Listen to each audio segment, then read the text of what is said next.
우리 같이 수요 예배 드리겠습니다. 같이 기도합니다. 하나님 아버지, 우리가 같이 모이지 못하지만 각 자리에서 하나님을 바라보는 시간이 되게 도와주옵소서.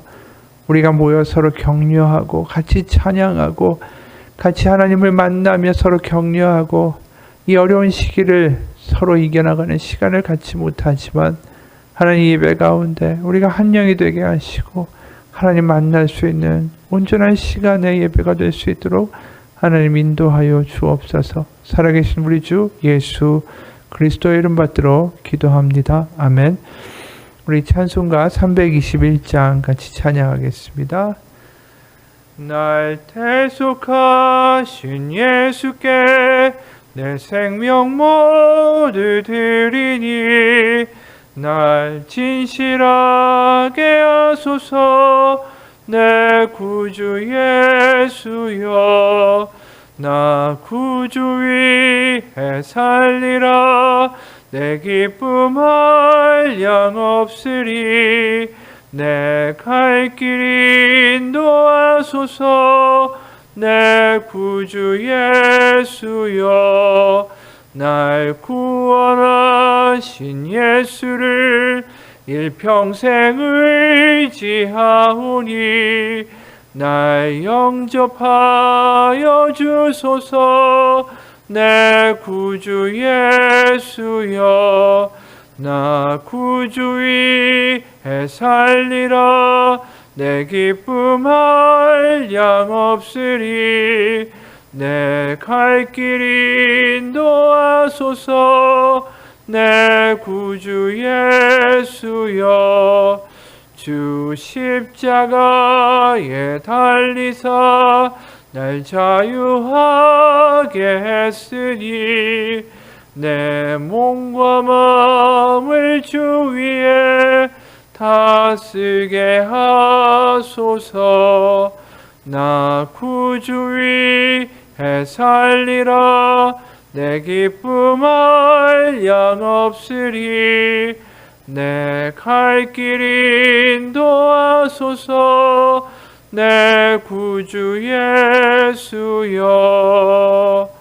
아멘.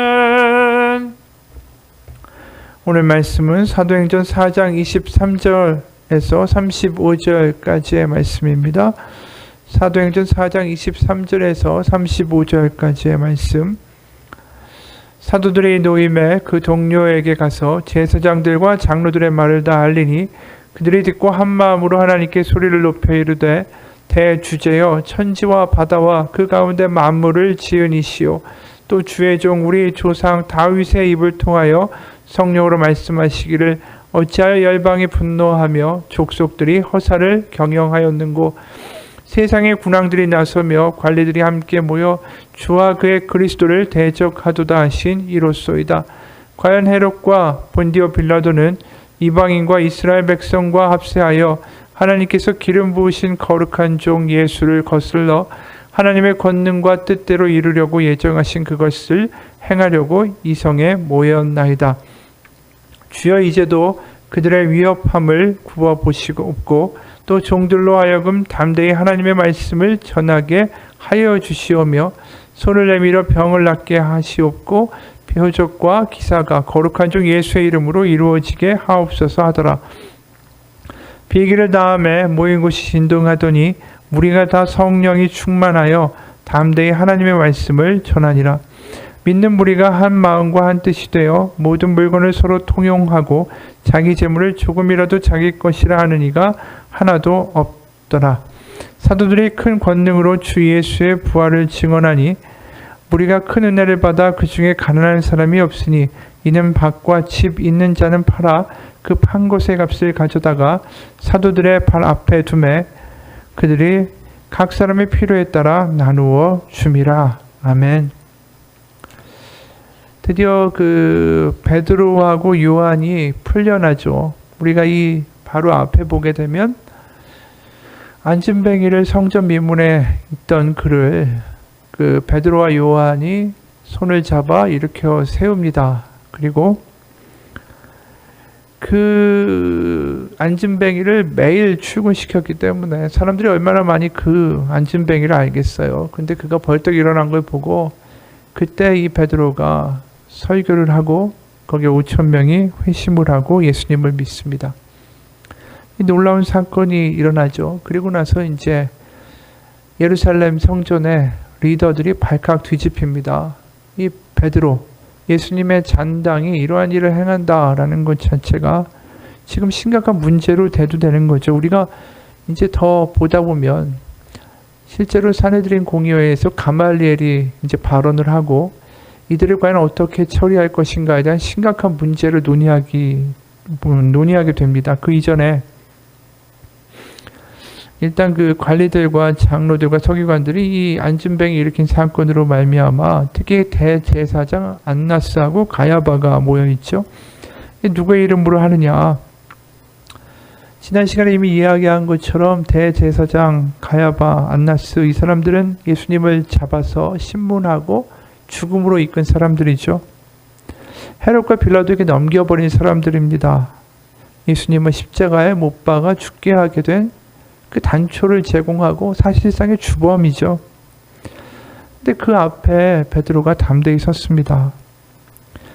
그 가야바 집 뜰 안에서 우리가 예수님을 3번이나 부인했던 베드로의 모습을 기억하잖아요. 그 제사장의 종이 뭐라고 하는 그 여종의 말에 발끈해서 나는 저 사람 모른다고 하고 도망갔던 게 바로 베드로입니다. 근데 그 베드로가 담대하게 그 사람들 산헤드린 앞에서 이야기를 했죠. 그리고 그것에 대하여 이제 누가복음에서는 이미 말씀한 바가 있습니다. 누가복음 12장에 사람이 너희를 회당이나 위정자나 권세 있는 자 앞에 끌고 가거든 어떻게 무엇으로 대답하여 무엇으로 말할까 염려하지 말라. 마땅히 할 말을 성령이 곧 그때 너에게 가르치시리라. 그 베드로가 일자 무식에다가 어부에다가 학문이 없는 자로 알고 있었는데 그가 너무나도 하나님의 말씀, 성경을 가지고 구약의 말씀을 가지고 예수님의 이야기를 풀어내죠. 아브라함부터 시작해서 맨 처음에 설교에서는 시편, 바로 그 시편과 모세 오경에 대한 이야기를 다 알고서 풀어내는 거예요. 바로 성령이 그 가운데서 역사하시는 거죠. 그렇게 알지 못하고 학문도 없는 사람이 어떻게 그러한 일을 하겠는가? 이게 지금 산헤드린 공회에 있는 사람들도 굉장한 쇼크였죠. 놀라운 일이었습니다. 그리고 그를 풀어줍니다. 풀어주니까 그 당시 회중은 분명하게 느끼는 거죠.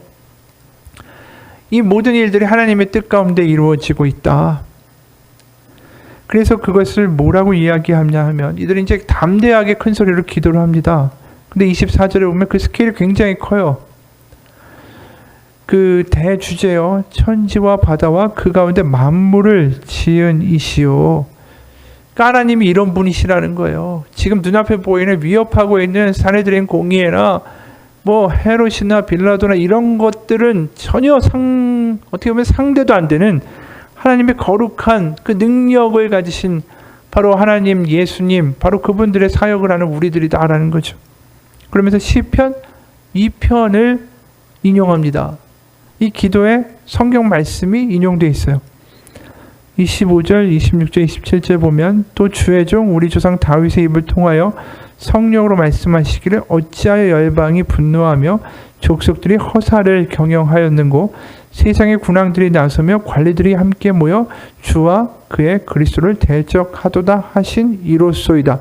그러니까 다윗 때는 분명히 헤롯이나 빌라도나 이 대제사장 안나스 가야바 이런 사람들 없었죠. 그런데 다윗이 성령에 감동하여 한 말이라는 거예요. 그래서 그것은 무엇을 예언한 것이냐 하면 바로 헤롯과 빌라도 바로 이런 사람들이 바로 예수님을 대적할 것을 분명히 예언한 것이다. 그래서 27절에 과연 실제로 그 예언이 응답되어 헤롯과 본디오 빌라도는 이방인과 이스라엘 백성과 합세하여 하나님께서 기름 부으신 거룩한 종 예수를 거슬러 하나님의 권능과 뜻대로 이루려고 예정하신 그것을 행하려고 이성에 모였나이다.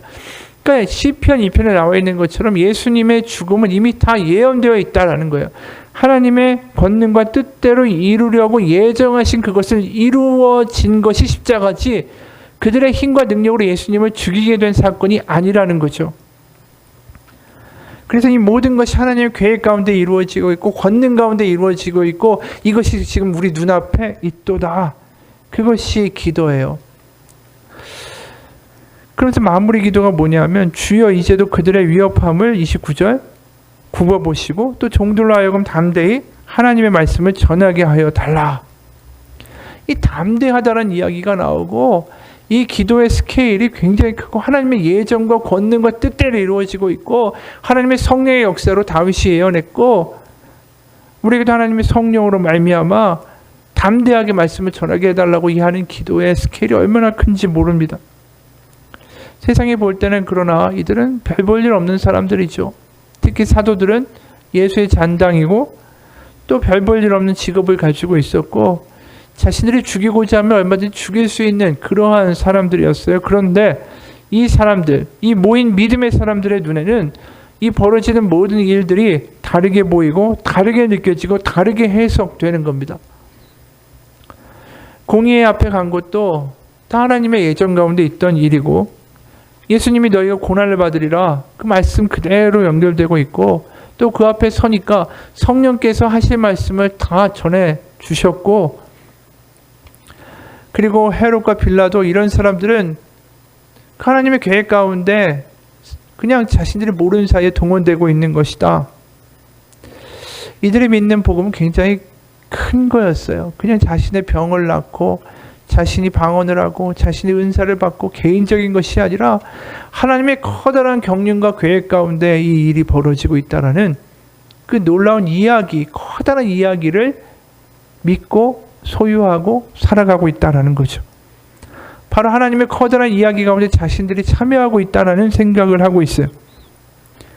그렇기 때문에 세상을 다른 눈으로 보게 되고 우리가 보는 게 다가 아니고 저 권세자들이 다가 아니고 하나님의 커다란 이야기가 지금 진행되고 있다. 우리는 그것을 보았고 부활이라는 확실한 사건을 통해서 우리가 그것을 목격하였다라는 거예요. 그렇기 때문에 이 초대교회 사람들은 굉장히 그 당시의 사회를 전복 뒤집어 엎는 사람들이었어요. 왜냐하면 헤롯과 빌라도라는 그 당시의 권세에 복종해야 되는데 그게 아니라는 거죠. 당신들은 예수님을 죽였지만 그것은 당신들의 능력이 아니라 하나님이 예정한 바요. 우리는 예수 그리스도의 부활을 믿는 자로 세상의 권세 가운데 겁먹거나 거기에 복속되고 그래서 예수님을 믿지 않는다라고 이야기할 수 없는 사람들이다. 굉장히 담대하고 전복적인 사람들이었던 거예요. 그러니까 세상과는 전혀 다르게 보이는 거죠. 세상은 별 볼 일 없는 사람들. 하지만 그들은 아니다. 나는 하나님의 커다란 이야기를 내 가운데 품고 사는 사람들이다. 이 복음성가 중에 그 이름이라는 제목의 복음성가가 있어요.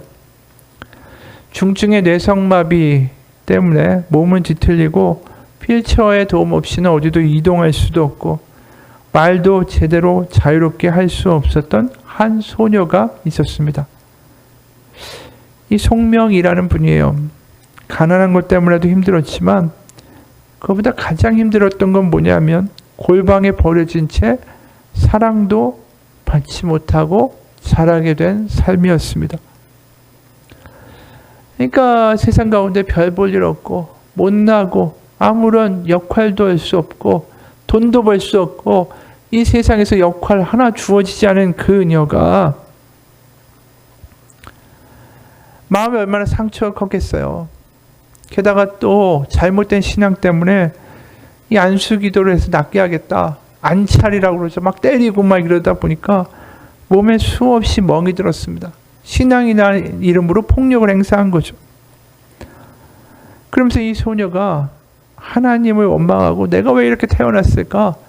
자신이 태어난 것을 저주해요. 그럼 모진 삶 가운데 이 소녀가 뭘 읽기 시작하냐면 성경을 읽기 시작합니다. 손을 자유롭게 넘기지 못하니까 억지로 이렇게 넘기다가 성경이 찢어질 때도 많았고 그러면서 성경 7번이나 바꿔가면서 그 성경을 읽고 또 읽었습니다. 학교도 다니지 못했고 하지만 그때 성경을 읽으면서 그 가운데 성령이 그 소녀 가운데에 깨닫게 하시는 게 있었어요. 그래서 그 마음 가운데 깨달아 온 그 깨달음의 내용들을 삐뚤삐뚤한 글씨로 남긴 게 많은 사람들을 울린 찬양의 가사가 됐습니다. 그 이름이라는 이 시도 바로 찬양의 가사로 쓰였어요. 예수 그 이름 나는 말할 수 없네. 그 이름 속에 있는 비밀을, 그 이름 속에 있는 사랑을, 그 사랑을 말할 수 없어서 그 풍부한 표현 못해서 비밀이 되었네. 그 이름 비밀이 되었네. 사람들 그 이름 건축자의 버린 돌처럼 버렸지만 내 마음에 새겨진 이름은 아름다운 보석. 내게 있는 귀한 비밀이라 내 마음에 숨겨진 기쁨. 예수 오 그 이름 나는 말할 수 없네. 그 이름의 비밀을, 그 이름의 사랑을. 우리도 아는 찬양이잖아요. 예수 오 그 이름. 이 찬양이 어떻게 보면 마치 그 당시 초대교회의 성도들이 외치던 기도하고 같아요. 이 송명이라는 분 세상에서 볼 때는 뇌성마비자고 별 볼 일 없는 사람들이고, 세상에서 볼 때 예수님을 따라다니던 사람들 별 볼 일 없는 사람들이에요. 어부고 창녀였던 사람도 있고 세관원이었던 사람도 있고 세상에서 멸시받고 별 볼 일 없는 사람들이죠. 그런데 그런 사람들이 너무나도 자신감 있고 너무나도 풍성함을 가지고 이야기한다라는 거예요. 뭐 때문에? 바로 예수라는 이름에 담긴 비밀 때문에. 그들이 그 비밀을 아는 거예요. 그 이름에 바로 담긴 하나님의 이야기를 알기 때문에 그들이 소망과 능력이 생기는 겁니다. 담대함이 생기는 거예요. 오늘날의 교회들을 보게 되면 예수님의 이름으로 기도합니다. 예수님 뭐 이렇게 이야기하지만 정말 그런 능력이 있을까? 예수님이라는 이름 가운데 담겨져 있는 놀라운 그 능력의 비밀을 가슴 뛰는 마음으로 소유하고 살아가고 있을까? 베드로가 이야기한 것처럼 은과 금은 내게 없거니와 내게 있는 것으로 내게 주노니 나사렛 예수 그리스도의 이름으로 일어나 걸으라. 그 예수 그리스도의 이름이 가지고 있는 능력과 비밀과 약속과 하나님의 경륜. 우리가 그것을 알게 되면 오늘 뇌성마비를 앓고 있던 이 송명이라는 시인의 놀라운 예수님의 이름이 나의 비밀이요 나의 보석이라고 말하는 바로 그것을 이해할 수 있게 되죠. 바로 온몸은 어떻게 보면 뇌성마비로 감옥 같잖아요. 몸이 감옥인데 그러나 그가 뭘 얘기합니까? 자유를 이야기하고 능력을 이야기하고 풍부함을 이야기하고 이게 진짜 능력이에요. 어떻게 이럴 수가 있는가? 어떻게 이럴 수가 있는가? 초대교회 교인들은 바로 그 풍성한 가운데 이런 기도로 이어갑니다. 29절부터 30절. 새 번역으로 읽으면 이렇게 됩니다. 주님, 이제 그들의 위협을 내려다보시고 주님의 종들이 참으로 담대하게 주님의 말씀을 말할 수 있게 해주십시오. 그리고 주님께서 능력의 손을 뻗치시어 병을 낫게 하시고 주님의 거룩한 종 예수의 이름으로 표징과 놀라운 일들이 일어나게 해주십시오.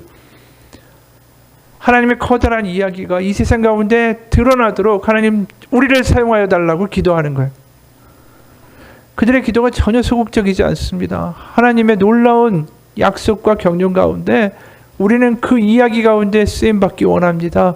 하나님의 능력이 드러나게 하옵소서. 그러면서 뭐라고 이야기합니까? 자신들이 주의 종이라고 이야기해요. 29절에 나오죠. 종들로 하여금, 바로 종이라고 이야기해요. 그런데 우리가 여기에 보게 되면 우리가 자신들을 종이라고 여기 보면 이 초대교회들이 종이라고 이야기하면서 동시에 예수님을 뭐라고 부르는지 우리가 볼 필요가 있습니다. 예수님을 두 번이나 거룩한 종이라고 불러요. 27절에 보면 하나님께서 기름 부으신 거룩한 종 예수를 거슬러. 그리고 30절에 표적과 기사가 거룩한 종 예수의 이름으로 이루어지게 하옵소서. 그러니까 예수님이 종이셨고 나도 그 하나님의 종으로 하나님의 능력을 이 땅 가운데 보여주며 살아가게 해달라라고 기도하는 거예요. 바로 예수님이 하신 그 사역, 바로 우리를 통하여 하나님 이어가여 주시옵소서라고 기도하는 거죠. 그래서 예수님의 손이 우리의 손이 되고 예수님의 능력이 우리 가운데 드러나게 하여 주옵소서. 바로 그 예수님의 손과 발이 되어 쓰임받기를 기도한다라는 거죠. 그 기도의 수준이 참 달라요. 우리가 보이는 문제에 대해서 해결해 달라. 눈앞에 보이는 위험을 없애달라. 충분히 그럴 기도할 수 있잖아요. 하나님, 지금 사내들의 위협이 너무나도 큽니다. 우리가 어떻게 해야 될지 모르겠습니다. 하나님, 우리를 구원하여 주시고 우리 생명을 지켜주십시오. 이런 식의 기도가 아니라는 거예요.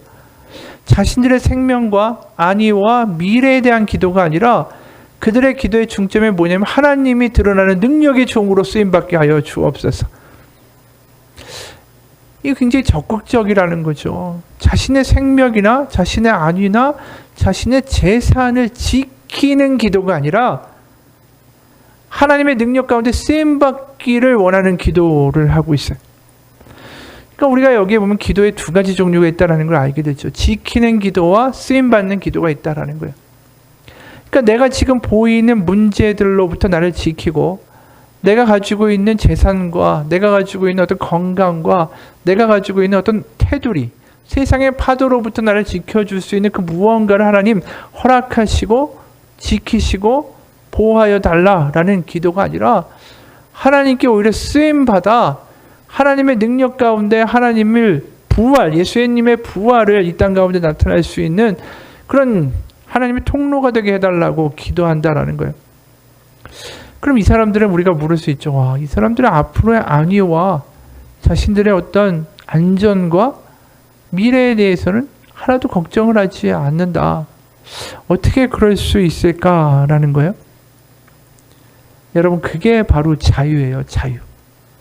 우리가 말하는 자유는 내가 나 자신에 대하여 염려하고 걱정하고 근심하고 내 미래가 어떻게 되고 내 계획이 어떻게 되고 내 사업이 어떻게 되고 그 걱정으로부터 지키는 것으로부터 자유하게 되는 게 성경이 말하는 자유라는 거예요.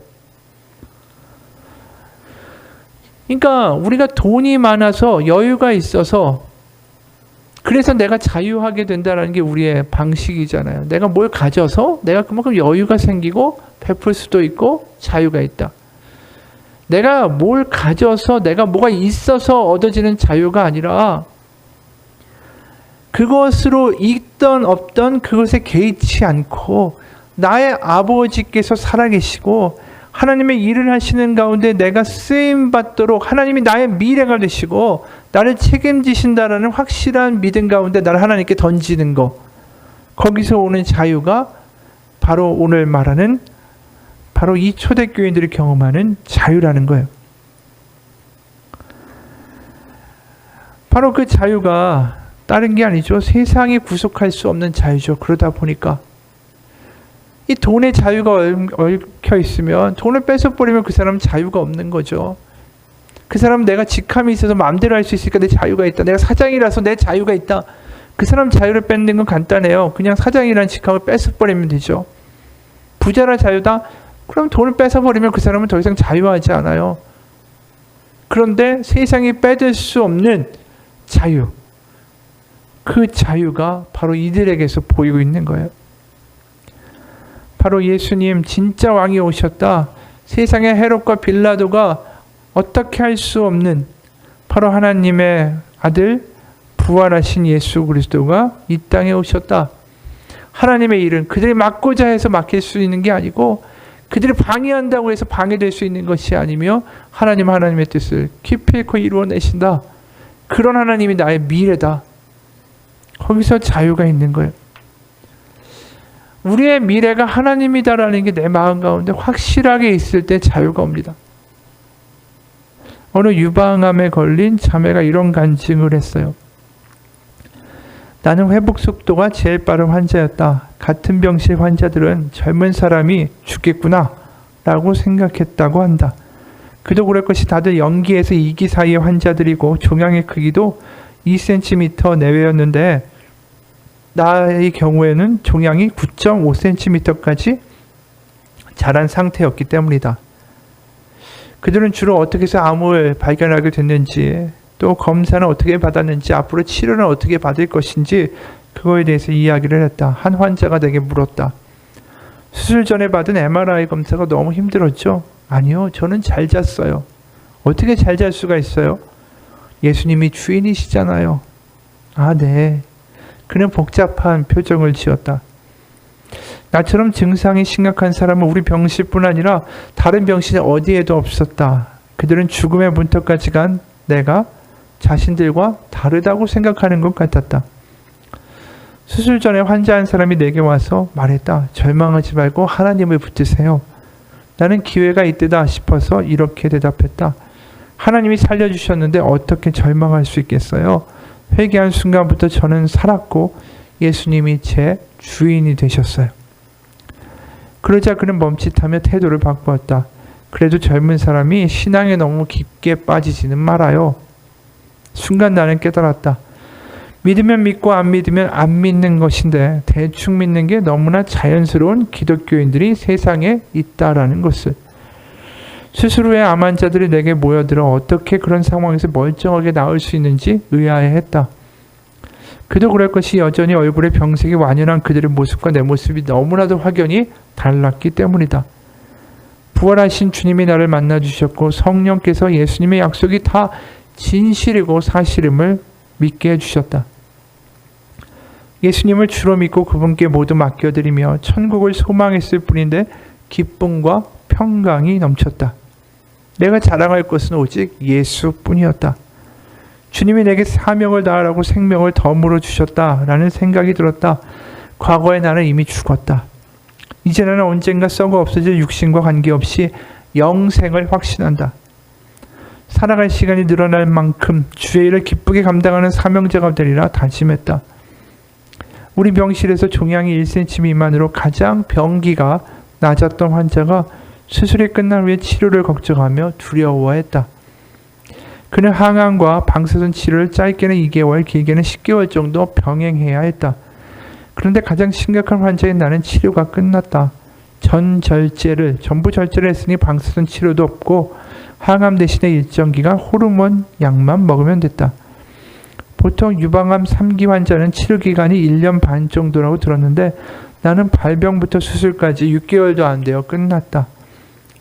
수술이 끝나도 3년은 지켜봐야 한다며 보건수술을 반대했던 의사가 놀라워하며 내가 미혼이기도 하고 수술도 잘 됐으니 가슴 보건수술을 하자고 제안했다. 하지만 나는 하지 않았다. 부활의 소망이 커지자 어차피 썩을 몸에 관심이 가지 않았다. 다른 환자들은 내게 그 상태로 오래가면 척추가 휠 거라고 충고했지만 예수님이 나의 주인이라는 믿음이 모든 문제를 해결해 주리라 믿었다. 내 가슴에 새겨진 흉터는 주님의 따스한 손길이 닿은 훈장이다. 2012년에 처음 암 진단을 받았을 때 병원에서는 내가 길어야 2-3년 정도 살 거라고 예상했다.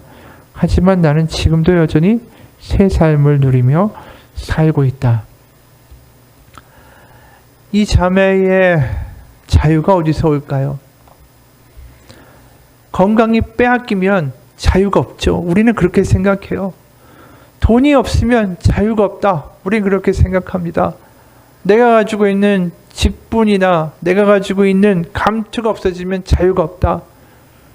그런데 건강이 없어도 이렇게 담대하고 자유하다라는 이야기를 할 수 있는 비결이 어디에 있을까? 바로 하나님 주의 종이다라고 이야기하고 있어요. 이 여자분이. 예수님은 나의 주시고 난 이제 종입니다. 우리가 종이라는 이유에 대해서 그 말에 대해서 사실은 부정적인 어감을 많이 갖고 있죠. 왜냐하면 종하면 노예를 의미하니까. 그런데 오늘 우리가 본 본문에도 그렇고 이 종이라는 단어가 어떻게 쓰여 있나 잘 볼 필요가 있어요. 여기서 말하는 종은 하기 싫은 일을 억지로 하는 노예를 가리키는 게 아니라 하나님의 은혜와 부활의 생명과 하나님의 약속을 선언하는 자를 종이라고 불러요. 그래서 주여 이제도 그들의 위협함을 굽어보시고 종들로 하여금 담대히 하나님의 말씀을 전하게 하여 주옵소서. 종이 또 뭐를 한다고요? 손을 내밀어 병을 낫게 하시고 표적과 기사가 거룩한 종 예수의 이름으로 이루어지게 하옵소서. 예수님의 종이 되면 이렇게 담대함이 생긴다라는 거예요. 그러니까 우리가 믿음을 믿는데 끝까지 난 종이 안 되길 원한다면 이런 자유가 없는 거죠. 그럼 누구의 종이 된다고요? 돈의 종, 건강의 종, 세상의 종이 되는 거예요. 내가 주의 종으로 살면 그곳에 자유가 있어요. 주님의 종이 되면 그곳에 하나님의 능력을 펼치는 하나님의 능력의 도구가 돼요. 그리고 나의 삶을 주님께서 책임지시라는 자유가 생기는 거예요. 그러니까 어정쩡한 믿음이 아니라 내가 주님의 종입니다. 바로 그 확실한 단호한 결단과 믿음이 있을 때 하나님이 주시는 선물이 성령의 열매들과 우리에게 주어지는 하나님의 자유와 능력이라는 겁니다. 그러니까 지금 오늘 말하고 있는 이 종이란 단어가 얼마나 중요하고 능력 있는 단어인지 몰라요. 우리가 하나님의 종이라고 생각하며 살아갑니까? 내가 종이라고 생각하면 내가 오늘 살아가는 삶의 모든 순간순간이 달라져요. 왜냐하면 내가 주인이 아니니까. 우리가 아침에 새벽에 모여 기도할 때 하나님, 저는 무익한 종입니다. 저에게는 능력도 없고 저는 부족한 종입니다. 하지만 하나님, 오늘 하루를 살아갈 때에 이 부족한 저를 사용하셔서 하나님의 복음이 드러나게 하시고 하나님의 능력이 나타나게 하시고 쓰러진 자를 일으키고 갇힌 자를 자유롭게 하며 하나님의 은혜의 복음을 전하게 하시고 손을 내밀어 병을 낫게 하시고 하나님 낙담한 자에게 소망을 줄 수 있는 하나님의 종으로 살게 하여 주옵소서. 그때부터 하나님의 놀라운 능력을 경험하는 일이 벌어집니다. 그게 진짜 하나님을 믿는 감격이 있는 거예요. 자유가 있고. 그런데 우리가 그 종으로 가는 길에 망설입니다. 항상. 그래서 우리는 뭘 기도하죠? 하나님, 돈을 주십시오. 하나님, 더 성공하게 해주시고 하나님 건강을 주시고 그 무엇을 주셔서 내가 자유를 잃지 않도록 도와주옵소서. 근데 그 자유는 진짜 자유가 아니라는 거죠. 오늘 성경이 말하는 자유는 내가 종이 됐을 때 하나님 안에서 주시는 이 세상뿐 아니라 이 세상을 넘어선 부활까지 이야기한 하나님의 자유를 이야기하는 거예요. 그게 진짜 자유라는 거죠. 세상이 빼앗을 수 없는. 그렇기 때문에 암에 걸렸지만 자유를 이야기하고 암에 걸렸지만 기쁨을 이야기하고 암에 걸렸지만 소망을 이야기하는 거예요. 왜? 종이니까. 그렇기 때문에 성경에는 아주 역설적인 얘기가 나타나요. 내가 하나님의 종이니까 자유롭습니다. 하나님의 종이니까 감사합니다. 하나님의 종이니까 기쁩니다. 근데 세상에 나가서 세상의 종, 죄의 종, 물질의 종, 세상의 성공의 종이 되면 어떻습니까? 그것을 잃을까 봐 항상 근심해야 되고 그것을 어떻게 더 불릴까 염려해야 되고 그것을 어떻게 지켜낼까에 대하여 늘 생각하고 궁리하며 살아야 돼요. 그러다가 우리의 인생이 다 지나가요. 그러면서 지키려고 했던 거 결국 그게 얼마나 우리가 죽을 때 알죠. 야, 이게 정말 내가 지킬 필요가 없는 거였구나. 이게 아무 소용이 없는 거였구나. 그걸 나중에 깨닫게 되면 너무나도 늦어요. 우리가 주님의 종이 되면 뭘 합니까? 살리는 일을 하고 회복시키는 일을 하고 그리고 종으로서 살면 살수록 뭘 경험하냐면 하나님이 정말 살아계시구나라는 걸 경험하게 돼요. 왜? 하나님이 나를 통해 역사하시기 때문에. 그러면서 간증이 생기고 그러면서 하나님이 정말 살아계시다라는 감격 가운데 살게 돼요. 내가 감격이 사라지고 은혜가 사라지고 자유가 사라지고 걱정과 근심과 두려움이 늘어나면 늘어날수록 그때 우리는 생각해. 내가 하나님의 종으로 살고 있는가. 나의 영역이 분명해야 돼요. 내가 하나님의 종인가. 지금 코로나라는 어려운 시기를 지났잖아요. 우리가 걱정과 근심과 불안이 있죠. 우리에게 회색지대는 없어요. 주님 안에 들어가든지 세상 가운데 있든지 둘 중에 하나가 되지 어느 가운데라는 제3지대가 존재하지 않습니다. 그래서 우리가 성경에 보면 구속함을 받는다라는 표현은 다른 게 아니에요. 고대 로마 그리스 시대에서 구속이라는 단어는 돈을 지불하고 노예를 사오는 것을 의미했어요. 그러니까 우리가 죄의 종이었다가 성경은 말합니다. 그러니까 세상과 죄 가운데의 종으로 살다가 바로 예수 그리스도의 죽음이라는 대가를 치르고 우리는 누구의 종이 됐다고? 주의 종이 되었다라는 거예요. 그러니까 우리의 신분과 우리의 정체성은 주의 종이에요. 근데 종인데 어떤 종이냐 하면 아들과 같고 딸과 같은. 그래서 하나님 가운데 자유를, 그래서 하나님의 능력을 경험할 수 있는 아들과 딸이자 동시에 하나님의 종, 속한 자로 살아간다라는 겁니다. 그렇기 때문에 오늘 보게 되면 하나님의 종으로 살아가는 사람들이 얼마나 자유롭고 담대한지, 그들이 지금 이 상황에서 미래에 대한 부를 축적하고 앞으로 무슨 일이 있을까 걱정할 수도 있고, 안위나 건강이나 위험에 대한 것들을 불안해하며 기도할 수 있잖아요. 근데 그런 기도를 하지 않고 그 다음에 한술 더 떠서 무슨 일을 하냐면, 자신들이 32절에 믿는 무리가 한 마음과 한 뜻이 되어 모든 물건을 서로 통용하고 자기 재물을 조금이라도 자기 것이라 하는 이가 하나도 없더라. 대단한 이야기를 하는 거죠. 미래에 대한 보장 전혀 신경 쓰지 않는다라는 거예요.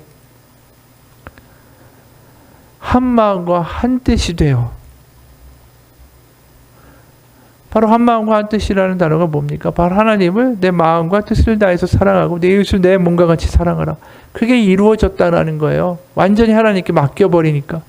하나님을 사랑한다는 게 내가 하나님의 종입니다. 모든 정권을 하나님께 이양합니다. 그리고 나서 하나님 주시는 마음으로 나눈다라는 겁니다. 자신을 지키는 싸움을 하는 게 아니라 주의 종으로 자신을 하나님께 던지는 사람들의 모습이에요. 엄청난 자유를 경험하고 있는 거죠. 드디어 하나님을 사랑하고 남을 사랑할 수 있는 자유를 이 사람들이 보여주고 있어요. 남을 사랑하는 거요. 그것도 우리가 우리로부터 자유하지 않으면 할 수 없어요.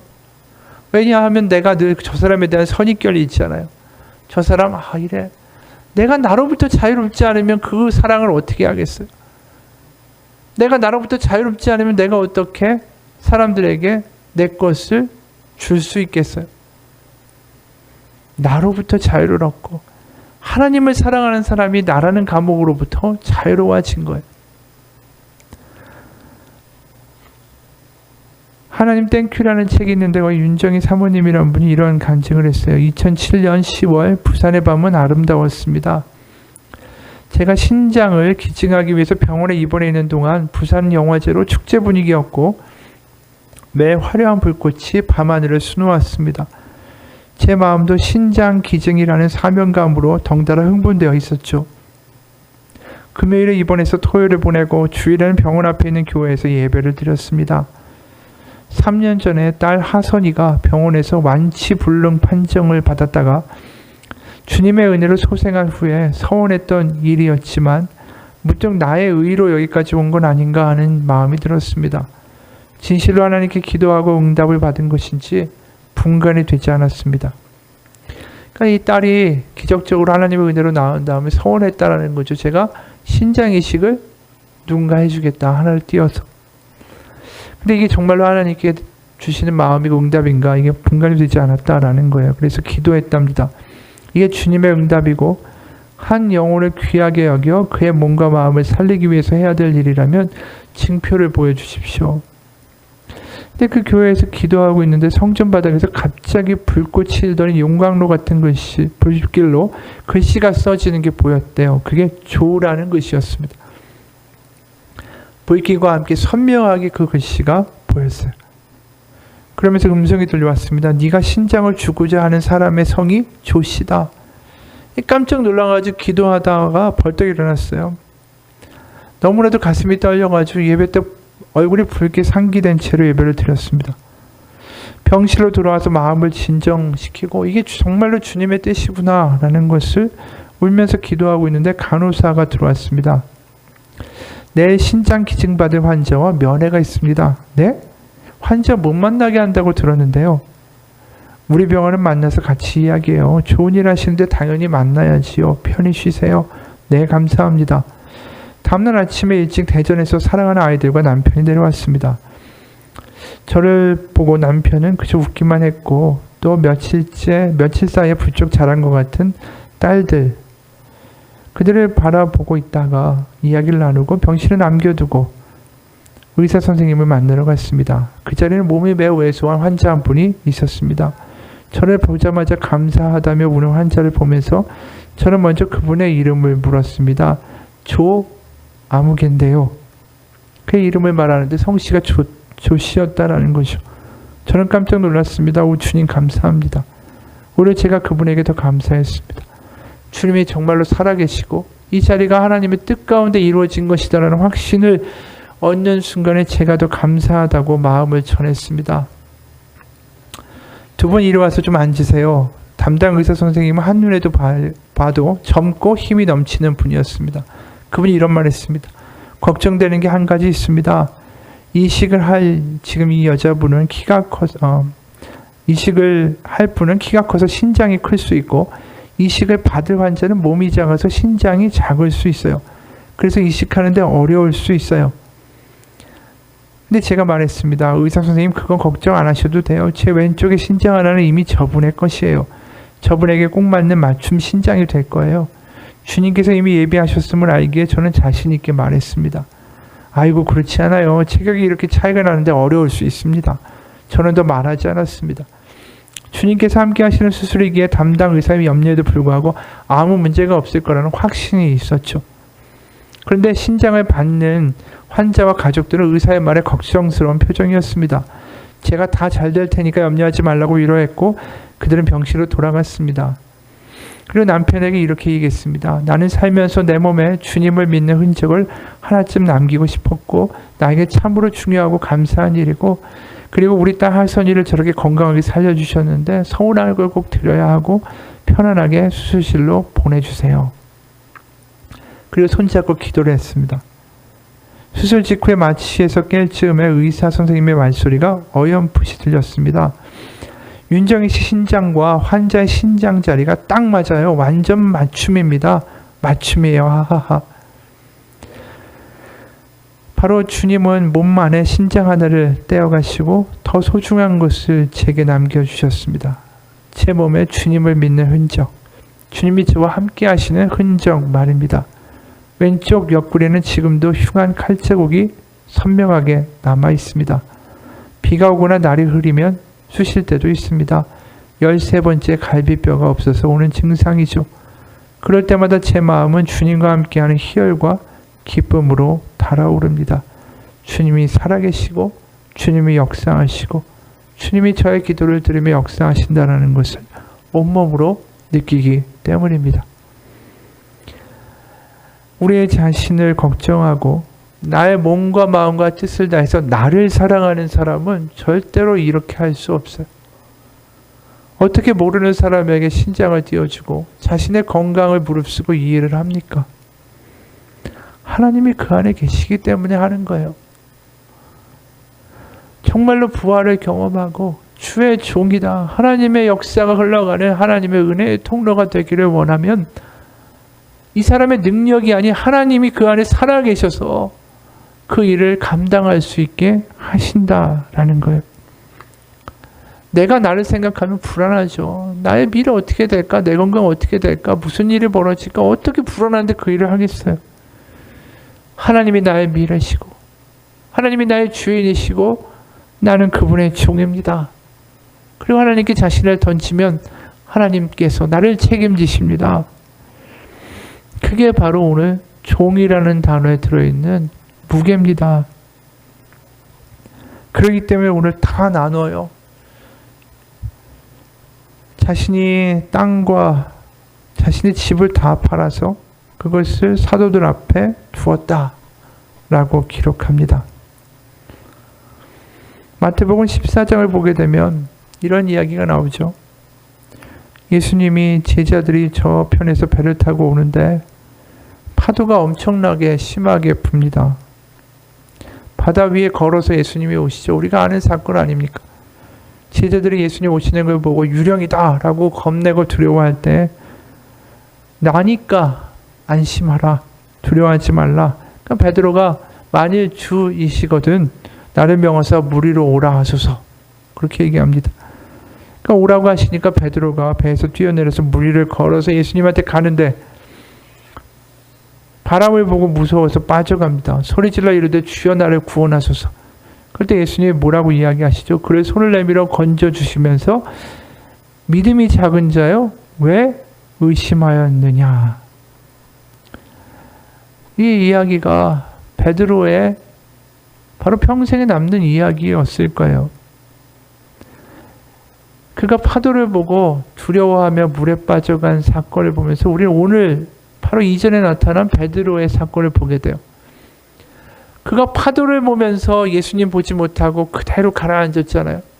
근데 이제 진짜 파도를 만났어요. 그 파도는 물리적인 파도가 아니라 바로 산헤드린이라는 강력한 파도였어요. 바로 그들이 결정만 하면 베드로 따위는 순식간에 죽여서 휩쓸어 버릴 수 있는 파도 앞에 섰을 때 그가 두려워하지 않았어요. 그가 두려워하지 않고 오히려 복음을 전하고 예수님의 부활을 증거했습니다. 어떻게 그럴 수 있었을까? 과거의 베드로면 도저히 그렇게 못해요. 파도 앞에서 빠져가지고 그냥 살려달라고 이야기할 그 사람이 더 이상 그 파도를 두려워하지 않습니다. 믿음이 작은 자가 아니에요, 이제. 왜요? 그가 파도를 보지 않고 주님만 바라보기 때문에 그렇죠. 바로 세상이 힘들면 힘들수록 우리에게는 한 가지 요구가 있습니다. 세상의 종으로 살 것인가? 주의 종으로 이제 살 것인가? 우리가 주님 안에 거하는 자, 주님의 종으로 살아가는 자, 그래서 우리의 기도가 좀 변화되길 원합니다. 코로나라는 위기 가운데 우리가 염려하고 기도해야 될 게 너무 많아요.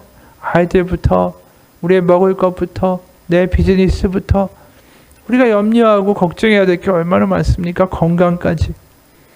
병에 걸릴까? 코로나에 걸릴까? 그런데 여기서 우리가 한번 하나님, 그 모든 것들을 하나님께서 책임지십니다. 하나님의 나의 미래입니다. 저는 주님의 종입니다. 삶의 이런 위기 가운데 하나님 저를 사용하셔서 하나님의 뜻과 하나님의 나라가 비추이게 하시고 하나님의 기적이 일어나게 하시고 하나님이 살아계심을 세상 가운데 보여줄 수 있는 하나님의 종으로 하나님의 은혜의 통로로 오늘 살아내기 원합니다. 그 기도를 할 때에 하나님이 우리가 생각하는 것보다 더 큰 일을 우리를 통해서 하실 것을 믿습니다.